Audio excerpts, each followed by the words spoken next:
લોકસભાની ચૂંટણીના હવે ગણતરીના જ દિવસો બાકી રહ્યા છે। રાજકોટમાં તો ચૂંટણીને લઈને બરાબરનો માહોલ જામ્યો છે। ત્યારે રાજકોટના મતદારોનો શું છે મિજાજ, લોકોના દિલમાં કોણ છે અને રાજકોટના લોકોને કેવા જોઈએ છે સાંસદ, આવો જોઈએ। ચૂંટણી આવી ગઈ છે અને કહી શકાય કે આ ચૂંટણીને લઈને લોકોમાં પણ ક્યાંક ને ક્યાંક અલગ અલગ મતમતાંતરો જોવા મળતા હોય છે। ખાસ કરીને વાત કરવામાં આવે તો જે છે અત્યારે લોકો જે છે અલગ અલગ રીતે આ ચૂંટણીને મૂલવતા હોય છે। ખાસ કરીને હાલ આપણે જે છીએ રાજકોટ શહેરના રેસકોર્સ ગ્રાઉન્ડમાં છીએ। અત્યારે અહીંયા કહી શકાય કે હાલ જે રીતના એક દેશભક્તિના ગીત પણ ગવાઈ રહ્યા છે। શું કહેશો, અત્યારે ચૂંટણીનો માહોલ આવ્યો છે, કેવો માહોલ છે? બસ રાબેતા મુજબ છે। ખાસ કરીને નેતાઓ છે અત્યારે લોકોને ઘરે જઈને મળતા હોય છે, તમે કઈ રીતના જોવો છો?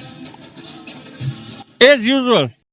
ખાસ અહીંયા અન્ય સિનિયર સિટીઝનો છે, શું કહેશો, ચૂંટણી આવી છે, કેવો માહોલ જોવા મળી રહ્યો છે? મિત્રો, ચૂંટણીનો માહોલ સરસ જામી ગયો છે અને અત્યારે શું છે કે તમામ મતદારોને મારી નમ્ર વિનંતી છે કે તમે કોઈ પણ પક્ષને મત આપો, પણ મત જરૂર આપજો, બરોબર। આ એક એવું હથિયાર છે કે જો તમે નહીં આપો તો XYZ ગમે તે પક્ષ આપણે શાસન ઉપર આવી જશે।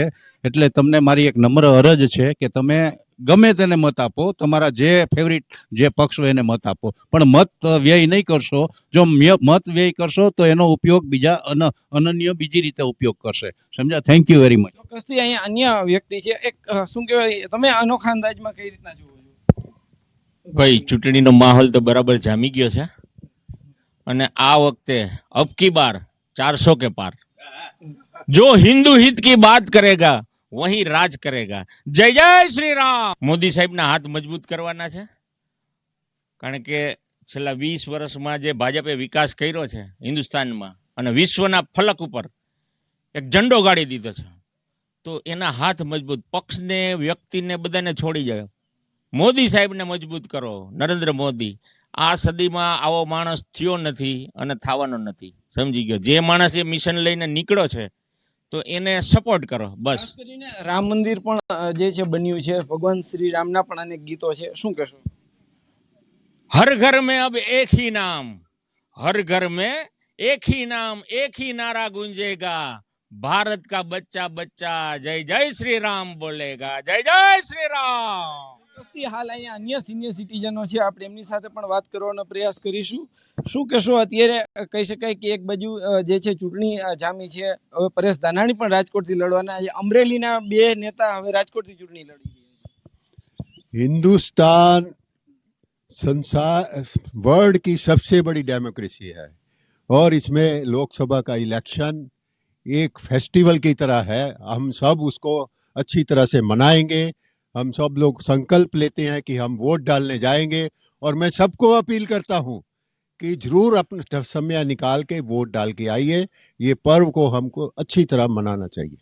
खास तौर पे कैसा माहौल है इस वक्त? माहौल बहुत अच्छा है, पार्टियां अपना अपना कैंडिडेट सेटल कर रही हैं, लेकिन हमको मोदी जी जैसे प्रधानमंत्री मिले हैं और हिंदुस्तान को वो कहाँ से कहाँ ले गए, पूरे वर्ल्ड के अंदर उनकी वैल्यू हो गई हिंदुस्तान की। हम चाहते हैं कि आप उनके हाथ मजबूत कीजिए और 400 से ज़्यादा सीटें दिला के उनको और सपोर्ट कीजिए। હાલ જે રીતના વાત કરવામાં આવે, અહીંયા જે સિનિયર સિટીઝનો છે તે પણ પોતાનું મંતવ્ય વ્યક્ત કરે છે। ખાસ કરીને આ લોકો જે છે તે વહેલી સવારમાં રાજકોટ શહેરના રેસકોર્સ ગ્રાઉન્ડ ખાતે આવતા હોય છે અને પોતાના મનપસંદ ગીતો ગાતા હોય છે। હાલ કહી શકાય કે આ સંગીતની વચ્ચે જે છે આ લોકો પણ ક્યાંક ને ક્યાંક લોકોને, અન્ય લોકોને મતદાન કરવાનું કહી રહ્યા છે। ખાસ કરીને જે રીતના વાત કરવામાં આવે તો જે છે ક્યાંક ને ક્યાંક આ લોકોમાં જે છે પ્રધાનમંત્રી નરેન્દ્ર મોદી દ્વારા જે રામ મંદિર બનાવવામાં આવ્યું છે, વિશ્વમાં જ એક અલગ ઇમેજ બનાવી છે, તેને પણ આ લોકો વધાવી રહ્યા છે। હાર્દિક જોશી, ન્યૂઝ 18 ગુજરાતી, રાજકોટ। વાત કરીએ જૂનાગઢથી તો ભાજપ કોંગ્રેસના ઉમેદવાર એક સાથે બેઠા, ઉમેદવારો રાજકીય કાવા દાવાઓ ભૂલ્યા। વિસાવદરના રામપરા ધાર્મિક કાર્યક્રમમાં એક સાથે કોંગ્રેસના હીરાભાઈ જોટવા અને ભાજપના રાજેશ ચુડાસમા એક જ સોફા પર બેઠા। રામપરા ખાતે ચાલી રહી છે દેવી ભાગવત સપ્તાહ, આયોજકોએ બંને ઉમેદવારોને આમંત્રણ આપ્યું હતું। ભાજપ કોંગ્રેસના ઉમેદવારોનું સન્માન પણ કરવામાં આવ્યું। બંને ઉમેદવારોને એક સાથે જોઈ લોકો પણ આશ્ચર્યચકિત થયા। બંને ઉમેદવારો ચૂંટણીમાં એકબીજાને હરાવવા કરતા હોય છે પ્રચાર, ત્યારે ધાર્મિક કાર્યક્રમમાં એક જ સોફા પર બેસીને બંને ઉમેદવારોએ ગુપચુપ કરી ચૂંટણીના સમયે આ ઘટના ઘણી ચર્ચાસ્પદ બની છે. તો આ તરફ આણંદ બેઠક પર ભાજપનો ચૂંટણી પ્રચાર પૂરજોશમાં જોવા મળી રહ્યું છે. ભાજપના મિતેશ પટેલનું પીપળી ગામે અનોખું સ્વાગત કરવામાં આવ્યું. બોરસદ નજીક પીપળી ગામે જેસીબી પર બેસીને તેઓએ રેલી કરી ગામજનોએ મિતેશ પટેલનું ભવ્ય સ્વાગત કર્યું. બગી ઘોડી બળદગાડા બાદ હવે જેસીબી પર પ્રચાર ચર્ચામાં છે. ભરૂચમાં રમઝાન ઈદ પર્વની ઉજવણી થઈ રહી છે અને જેમાં આમ આદમી પાર્ટીના ઉમેદવાર ચેતર વસાવા પણ ઈદગાહ પહોંચ્યા હતા અને મુસ્લિમ બિરાદરોને ઈદની શુભેચ્છાઓ પાઠવી હતી. ભરૂચ બેઠક પર કોંગ્રેસ અને આમ આદમી પાર્ટીનું ગઠબંધન છે અને કોંગ્રેસે આમ આદમી પાર્ટી માટે છોડી છે. આજે ભરૂચના ઈદગાહ ખાતે તમામ મુસ્લિમ બિરાદરોને ઈદની શુભકામનાઓ આપવા માટે આવ્યા છે, મુબારકબાદ દેવા માટે આવ્યા છે. તો અમદાવાદમાં Sardar Patel medical college and research સેન્ટરનું મુખ્યમંત્રીના હસ્તે ભૂમિપૂજન કરવામાં આવ્યું. કઠવાડા 108 એમરજન્સી સેવાની બાજુમાં આ મેડિકલ કોલેજ બનશે.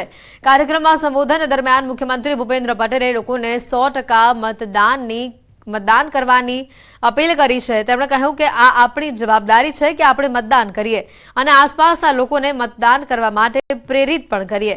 આ સિવાય તેમણે આયુષ્યમાન કાર્ડ વિશે પણ કહ્યું કે આજે આયુષ્યમાન કાર્ડથી નાનામાં નાના માણસને રોગનું નિદાન કેવી રીતે કરાવશે તેની ચિંતા નથી. આ કાર્ડનું મહત્વ એ વ્યક્તિને જ ખબર છે જેની પાસે પૈસા નથી.